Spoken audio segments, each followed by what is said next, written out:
بسم اللہ الرحمن الرحیم۔ السلام علیکم ناظرین، آپ میرا یوٹیوب چینل دیکھ رہے ہیں حقیقت پلس۔ مسلمانوں کے جذبات کی قدر کرتا ہوں، گستاخانہ خاکوں کے پیچھے میری حکومت کا ہاتھ نہیں۔ فرانسیسی صدر۔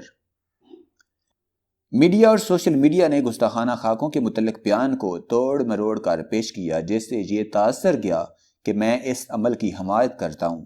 Emmanuel Macron. ویڈیو کی تفصیل میں جانے سے پہلے آپ سے گزارش ہے کہ اس ویڈیو کو لائک کریں، چینل کو سبسکرائب کر کے بیل کے نشان کو دبا دیں۔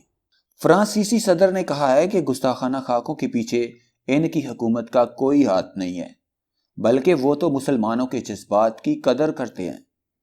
غیر ملکی خبرساں ادارے کو دیے گئے انٹرویو میں فرانسیسی صدر ایمانوئل میکرون نے کہا ہے کہ گستاخانہ خاکوں کے معاملے میں مسلمانوں کے جذبات سمجھتا ہوں، لیکن جہاں کچھ لوگ ہیں جو اسلام کی غلط شکل دنیا کو پیش کر رہے ہیں۔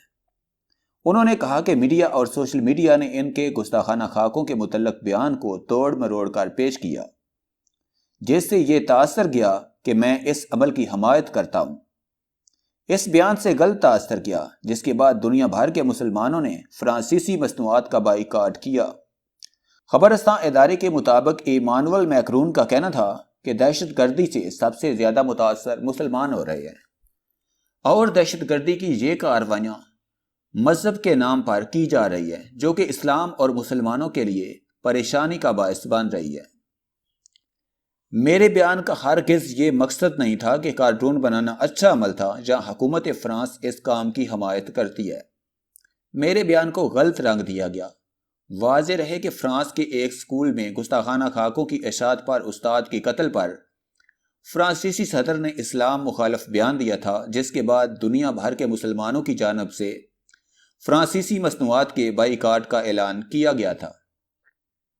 پاکستان اور ترکی سمیت متعدد اسلامی ممالک نے اعلانیہ مصنوعات کے بائیکاٹ کا اعلان کرنے کے ساتھ ساتھ اپنے سفیر بھی فرانس سے واپس بلانے کا فیصلہ کیا تھا، جبکہ ترک صدر رجب طیب اردگان نے شدید الفاظ میں صدر میکرون کے بیان کی مذمت کی تھی۔ یاد رہے کہ وزیر اعظم عمران خان نے گستاخانہ خاکوں کے معاملے پر OIC اجلاس بلانے اور اسلامی ملکوں کو اس عمل کے خلاف احتجاج ریکارڈ کروانے کے لیے اسلامی ممالک کے سربراہان کو پیغام بھی بھجوائے تھے۔